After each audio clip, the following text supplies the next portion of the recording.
So students, today I'm making the second part of the chapter, the second part of this video, and what it will include, it will include the unification of the three nations, that is unification of Germany, unification of Italy, and the unification of Great Britain. So before coming on all the technical things of Germany, Britain, and Italy, I just want to explain. Do you people know that what exactly is the meaning of unification? Unification का मतलब होता क्या है? What exactly this word mean?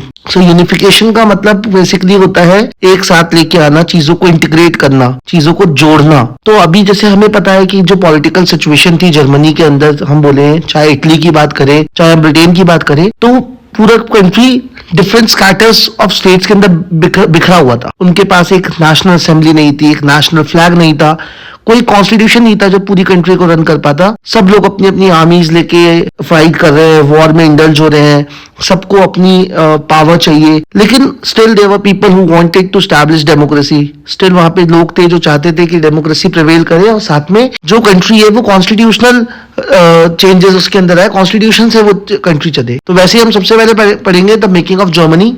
तो Germany के अंदर जो liberal national movement जो स्टार्ट हुआ 1848 के अंदर, and it started with the formation of Frankfurt parliament. हालांकि स्टार्टिंग में ये सब फेल हो गया, चीजें नहीं हो पाई, but then Prussia took over the leadership of this movement. So जो यूनिफिकेशन ऑफ जर्मनी करी गई उसमें जो मेजर रोल प्ले किया वो प्रूशिया ने किया. And then the architect, who was the architect of the unification of Germany, ये क्वेश्चन अगर पूछते हैं तो आपके दिमाग में सिर्फ एक ही आंसर आना चाहिए, and he was none other than Otto von Bismarck. So Otto von Bismarck was the chief minister and he was the architect of the unification of Germany, जिनकी पिक्चर आप देख सकते हैं यहाँ पे, ये जो लेफ्ट में लगी हुई है, मूंछों वाले uncle, he is auto von Bismarck. And it carried out with the help of Prussian army and bureaucrats. तो जो प्रूशियन आर्मी थी उसने पूरी हेल्प करी ऑटो वन बिस्मार्क की, जर्मनी को एक करने के अंदर. जर्मनी का नेशनल फ्लैग बनाना है, जर्मनी को इंटीग्रेट करना है, यूनिफाई करना है. जो अलग अलग जगह छोटे छोटे लोगों ने अपनी आर्मीज बना ली हैं, फाइट कर रहे हैं, वॉर में इंडल्ज हो रहे हैं, उन चीजों को हटाना है. Now Bismarck led 3 wars over a period of 7 years with Austria, Denmark and France. तो बिस्मार्क के लिए आसान नहीं था. 7 साल में उसने 3 वॉर्स फाइट करी हैं 3 मेजर कंट्रीज के साथ, और इसके बाद में प्रूशिया की विक्ट्री होती है, इनको हराया जाता है. And then finally Germany unified in January 1871. So it was not an easy task for Otto von Bismarck. Moving further, in January 1871 the Prussian king William first was proclaimed German emperor and assembly was held to proclaim the new German empire. तो जैसे हम लोगों ने पहले भी पढ़ा था कि किंग को ऑफर किया जाता था कि you should hold the position, but king को क्या मानना पड़ेगा, कॉन्स्टिट्यूशन को फॉलो करना पड़ेगा, कॉन्स्टिट्यूशनल मोनार्की रहेगी. इवन अगर डेमोक्रेसी भी होती है तो भी किंग की जो पोजीशन है that was a mere rubber stamp. Fine. तो यहाँ पे किसको पोजीशन दी गई, प्रूशियन किंग को, जिनका नाम था विलियम फर्स्ट. इसकी आप पिक्चर देख सकते हैं यहाँ पे लेफ्ट में लगी हुई है. The process of nation building demonstrated the dominance of Prussian state power. तो ये क्यों पॉसिबल हो पाया, क्योंकि प्रूशिया की डोमिनेंस थी. प्रूशिया वाज द वन जिसके पास में पावर थी, एंड इसकी वजह से फिर आगे क्या हुआ, the currency, banking, legal and judicial systems in the Germany was modernized. So these were the some good effects which came into force जब जर्मनी यूनिफाई हो गई, कि वहां की करेंसी का, बैंकिंग का, ये सारे सिस्टम अच्छे हो गए, क्योंकि अब एक यूनिफॉर्मिटी आ गई है. यूनिफॉर्म जैसे हम लोगों ने पढ़ा था नेपोलियन के टाइम में भी, कि नेपोलियन ने भी एडमिनिस्ट्रेशन को सिंपल कर दिया था, यूनिफॉर्म कर दिया था, जो कि काफी हेल्पफुल था. वही सेम चीज जर्मनी के अंदर हुई. तो जर्मनी का जो यूनिफिकेशन हुआ उसके अंदर मेजर रोल अगर आप से पूछते हैं तो आप बताएंगे ऑटो वन बिस्मार्क का, और उसके लिए उनको 3 वॉर्स लड़नी पड़ी थी जो कि उन्होंने प्रूशियन आर्मी की हेल्प के साथ में किया था. I hope this unification of Germany is clear. I should move further. Now will read about the unification of Italy. तो यूनिफिकेशन ऑफ इटली को पढ़ने से पहले हम एक बार वहां की पॉलिटिकल सिचुएशन देख लेते हैं कि वहां पे कैसी पॉलिटिकल सिचुएशन थी. तो like Germany, Italy also has a long history of division. The Italians are scattered in several powerful provinces and Habsburg state. यहाँ पे भी छोटे छोटे पावरफुल स्टेट्स थे, ठीक है, छोटे थे मगर काफी ज्यादा थे. In the middle of the 19th century Italy was divided into 7 provinces. तो 7 प्रोविंसेस के अंदर इटली को डिवाइड कर रखा था. One Sardinia Piedmont dominated by Italian Prince house. एक सर्डिनिया पिडमोंट ही था जिसको इटली का जो प्रिंस हाउस था, जो प्रिंसली हाउस था, वो उसको डोमिनेट करता था. बाकी अलग जगह जो प्रोविंसेस थे उसमें अलग अलग रूलर्स अपना रूल कर रहे थे. जैसे the north was under the Austrian Habsburg, the centre was under pope rule, and the southern states were under बourbon किंग ऑन स्पेन. तो ये जो 3 चीजें हैं, हमने देखा कि जो सर्डिनिया पिडमॉन्ट था सिर्फ उसी को इटालियन प्रिंस हाउस रूल कर रहे हैं, बाकी जो नॉर्थन पार्ट था वहां पे तो ऑस्ट्रेलियन हैब्सबर्ग आ गया था। सेंटर के अंदर जो पोप्स होते हैं, चर्च के अंदर पोप, वो रूल कर रहे हैं उसको, वो अपने हिसाब से चला रहे हैं वहां को, वो उनके अपने रूल्स बने हुए हैं, उनका अपने कानून चल रहे हैं उस जगह। एंड द सदर्न स्टेट जो था वहां पे बर्बन किंग्स थे, लेकिन बर्बन किंग्स ये फ्रांस वाले नहीं है, किंग लुइस 16 वाले नहीं है, these were the bourbon Kings of Spain. And even the Italian language did not find one common language and still had many regional and local variation. तो Italian language भी हर जगह नहीं बोली जा रही थी। ऐसा भी नहीं था कि अगर इटली है तो वहां पे एक कॉमन कोई चीज निकल के आए वो होगी उनकी इटालियन लैंग्वेज, ऐसा नहीं था। वहां पे वेरियस डायलेक्ट्स चल रहे हैं, रीजनल लैंग्वेजेस लोग बोल रहे हैं। यूनिफिकेशन जब भी किसी कंट्री का होता है तो वहां पे बहुत इंपॉर्टेंस दी जाती है वहां के कल्चर को, वहां के आर्ट को, वहां की लैंग्वेज को। एक नेशनल फ्लैग वहां का होता है, एक असेंबली बनती है जनरल, लेकिन यहाँ पे ऐसा कुछ भी नहीं दिख रहा है। यहाँ पे पूरे इटली के अंदर अलग अलग प्रोविंसेस में उसको डिवाइड कर रखा है, हर कोई अपनी मर्जी से वहां पे रूल कर रहा है, सबके अपने कॉन्स्टिट्यूशन खुद के बने हुए हैं, खुद के उनके रूल्स चल रहे हैं, किसी का कोई फ्लैग है, किसी कोई रीजनल लैंग्वेज बोल रहे हैं। तो इवन इटालियन लैंग्वेज को भी वहां पे डोमिनेंस नहीं मिल पा रहा था, जो कि यूनिफाई करने के लिए बहुत इंपॉर्टेंट होता है। अभी आगे हम देखते हैं, ये तो पॉलिटिकल सिचुएशन थी। Now will see what happened further. Now how the unification of Italy came into effect. For this you have to learn one name and that is Giuseppe Mazzini, जो कि अभी हमने हमारे लास्ट वीडियो के अंदर भी देखा था, जिसने सीक्रेट सोसाइटीज बनाई थी। अगर आपको याद हो तो मैंने आपको बताया था ही फॉर्म सीक्रेट सोसाइटीज, जिसमें लाइक माइंडेड पीपल गैदर हुआ करते थे and they used to discuss about the future of France. वहीं पे इटली के अंदर जो मेजर रोल प्ले करा है वो किसने करा है? गिसेपी मजीनी ने। He form the secret society called Young Italy for dissimulation of his goals. तो उसने अपने गोल्स को पूरा करने के लिए जो सीक्रेट सोसाइटी बनाई जिसका नाम है यंग इटली, वो लोग ज्वाइन किया करते थे। वो मिडिल क्लास पीपल, इमरजेंस जो हुआ था नया मिडिल क्लास पीपल का, एजुकेटेड मिडिल क्लास जो लोग थे वो उसको ज्वाइन करते थे, जो लोग मानते थे कि इटली को या फ्रांस को यूनिफाई होने की जरूरत है। The failure of revolutionary uprising both in 1831 and 48 meant that the mental now fell on Sardinia Piedmont under its ruler King Victor Emmanuel to unify the Italian states through war। अब सारा का सारा जो बोझ है वो किसके ऊपर आ गया है? किंग विक्टर इमानुअल के ऊपर। कि भाई उनको ही इटालियन स्टेट्स को अगर यूनिफाई करना है, चाहे वॉर हो, वॉर तो करनी पड़ेगी, लेकिन फिर भी ये सारा का सारा अभी बोझ किसके ऊपर आ चुका है? इटली के किंग के ऊपर, जिनका नाम है king Victor Emmanuel. So in this picture you can see some of the prominent figures. आपको बताते हैं कौन बंदा कौन सा है। सबसे पहले आप देख सकते हैं लेफ्ट के अंदर जो ऊपर है बंदा, he is Cavour, okay. And अभी कौन है कैवर अभी आपको बताऊंगा मैं। जो नीचे आप फोटो देख रहे हैं कैवर की, वो गिसेपी मजीनी की है, जो कि आपने लास्ट वीडियो में भी देखा था। राइट में जो ऊपर है टॉप में, ही इज गिसेपी गैरिबाल्डी। नाम इनका भी गिसेपी है बट इनका सरनेम है गैरिबाल्डी, आपको याद रखना है। And in the end, the picture is of King Victor Emmanuel. So how it happened? Let's read it out. Through a tactful diplomatic alliance with France, engineered by Cavo, Sardinia Piedmont succeeded in defeating the Austrian forces in 1859. अभी France के साथ में उसकी मदद लेके, और किसने इस चीज को वहां पे प्रोपोगेट किया था? कैवर ने। उन्होंने फ्रांस की मदद ली और सर्डिनिया पिडमॉन्ट सक्सेसफुल रहा ऑस्ट्रिया को हराने के अंदर। 1859 में वॉर हुई, किंग विक्टर इमानुअल ने वॉर लीड करी और उसके अंदर ऑस्ट्रिया को हरा दिया गया। A large number of armed volunteers under the leadership of Giuseppe Garibaldi joined. अब Giuseppe Garibaldi ने इन्फ्लुएंशियल था, ये वहां का लोकल लीडर था, तो इसने वहां के कई लोगों को इन्फ्लुएंस किया कि you should fight for your nation, even if you have to give up your life for the sake of the nation. किसी को हेजिटेट नहीं करना चाहिए। Giuseppe Garibaldi के कहने से काफी वॉलंटियर्स आ गए एंड फाइनली Giuseppe Garibaldi ने भी वॉर को ज्वाइन किया। In 1860 they marched into South Italy and the kingdom of Two Sicilies and succeeded in winning the support of the local peasants। अब लोकल पीजेंट्स, लोकल लोगों को support लेना बहुत जरूरी है,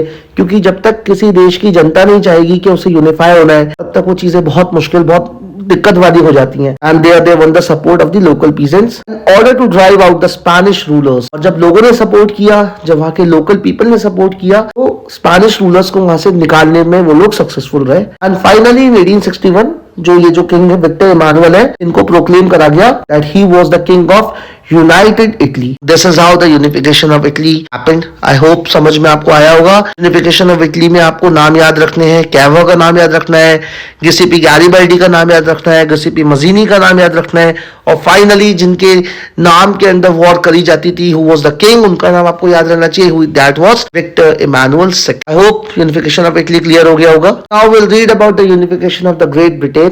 तो देखते हैं ब्रिटेन का कैसे रहा यूनिफिकेशन, कौन कौन सी यहाँ पे वॉर्स हुई हैं। Let's read it out. The unification of Britain was not the result of any revolution, but it was a long drawn process कई सालों तक लोगों को यहाँ पे रेवोल्यूशन नहीं करना पड़ा, स्टिल काफी लंबा समय इसके अंदर लग गया। और क्यों लग गया हम देखते हैं। तो सबसे पहले तो हम देखेंगे कि ब्रिटेन जो था उसके अंदर 4 कंट्रीज आती थी, जो कि English, Welsh, Scot and Irish. Scot is Scotland. Okay, तो इन 4 जनों को मिला के हम बोला करते थे कि ब्रिटेन है।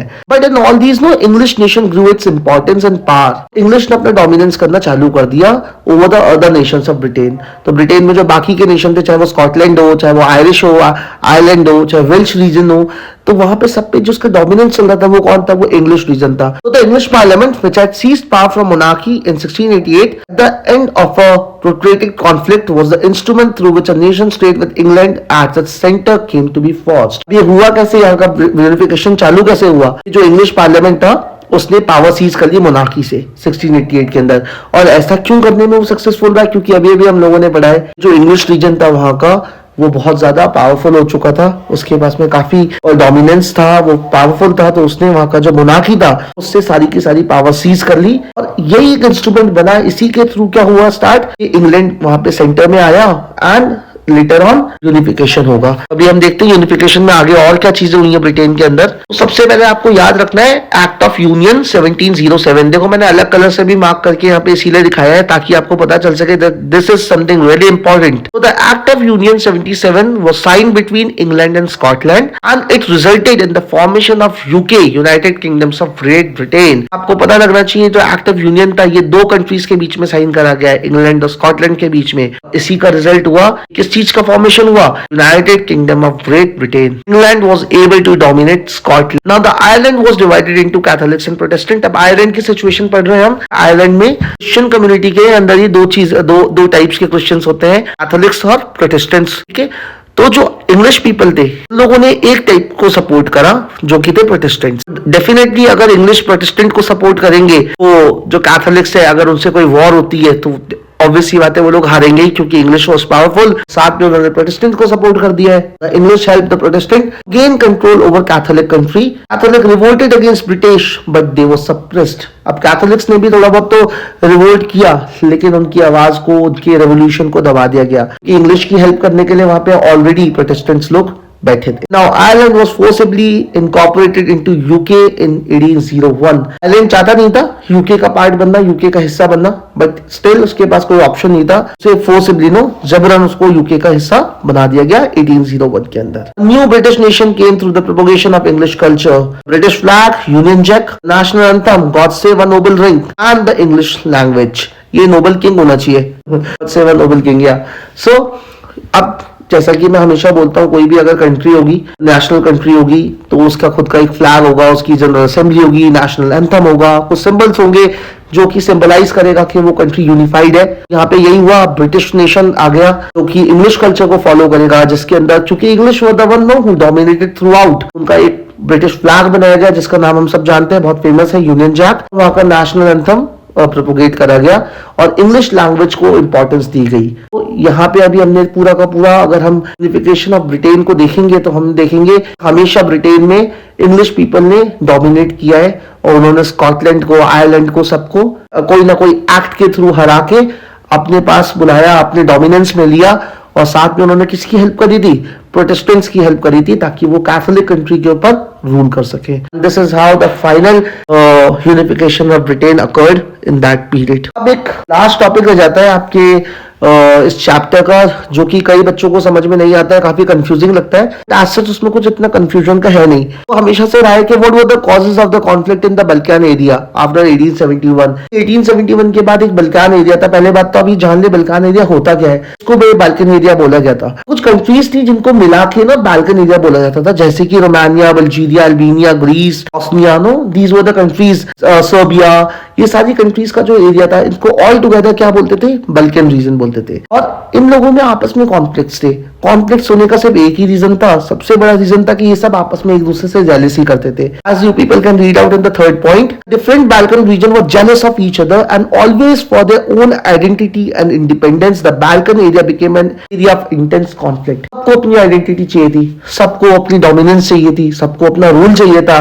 बाल्कन एरिया के अंदर ऐसा कोई भी नेशन नहीं था, ऐसी कोई भी कंट्री नहीं थी जो कि चाहता हो कि वो दूसरे से फ्रेंडशिप कर सके, उसका एली बन सके और साथ में वो रूल करे, आपको अपनी डोमिनेंस लेनी है, सब एक दूसरे की बढ़ती हुई पावर से जेलस हो रहे हैं। यही सबसे मेजर रीजन था वहां के कॉन्फ्लिक्ट का। एक तो आपको कंट्रीज के नाम याद रखने, अगर ऐसा कोई क्वेश्चन आता है तो, कि what was the reason of the conflict in the Balkan area. तो सबसे पहले आप स्टार्ट करेंगे बताना कि बाल्कन एरिया में कंट्रीज कौन कौन सी आती है। उसके बाद में दूसरा जो पॉइंट आप सबसे ज्यादा बताएंगे वो बताएंगे why they were jealous of each other, कि सबको टेरिटोरियल एक्सपेंशन चाहिए, सबको चाहिए ज्यादा से ज्यादा जमीन हमारे पास हो, सबको चाहिए ज्यादा से ज्यादा एरिया हम कवर करें, हमारे पास डोमिनेंस हम कर सके अपने पूरे एरिया में। In the fourth point, they wanted to gain more territory at the expense of the other.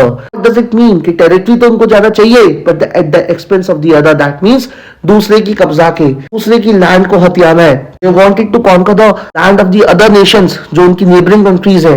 यही एक रीजन था जो कि फाइनली बाद में वर्ल्ड वॉर का भी एक रीजन बना, फर्स्ट वर्ल्ड वॉर का, which occurred in 1914 to 1918. They wanted to gain more territory at the expense of others, which led to two Balkan war were fought in 1911 and 1912। Already दो war तो पहले हो ही गई थी world war से पहले। ये एक बिगिनिंग हो चुकी थी वर्ल्ड वॉर की, जब मेजर कंट्रीज एक दूसरे से लड़ रही हैं, आपस में लड़ाई कर रही हैं, सबके मन में एक ही लालच है, डोमिनेंस, सबको चाहिए power. Okay, so this was the main reason। two Balkan wars का हुई है 1911 and 1912 के अंदर। Now Balkan also became the scene of big power rivalry। Each power, Russia, Germany, England were keen to take hold on Balkans। अभी Russia भी चाहता है वो सबसे ज्यादा पावरफुल हो जाए, जर्मनी भी चाहता है, इंग्लैंड भी चाहता है, क्योंकि पावर किसको अच्छी नहीं लगती है। तो सब चाहते थे कि जो बाल्कन रीजन है में हमारा डोमिनेंस रहे।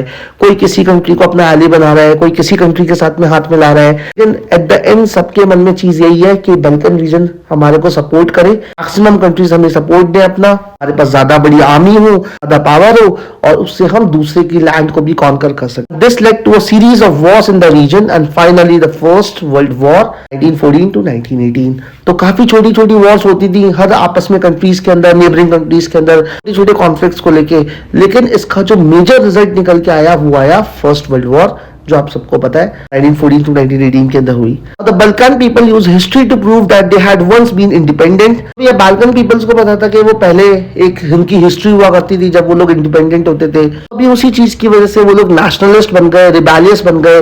दे wanted to win back their long lost independence, जो अपनी आजादी को कई टाइम पहले खो चुके हैं, चाहते उन्हें वापस वो मिल जाए। और उस आजादी को पाने के चक्कर में उन्होंने इतनी सारी वॉर्स करी and finally first world war उसका एंड हुआ। आई होप ये वाला पॉइंट भी आप लोगों का क्लियर हो गया है, किसी को इसमें कोई प्रॉब्लम नहीं होगी। And this is how the chapter ends even our video. Thank you so much everyone. Hope आपको समझ में आया होगा मैंने क्या डिलीवर करना चाहा है इस वीडियो के through. If you have any doubts, any queries, you people are free to ask me any time. Thank you so much everyone.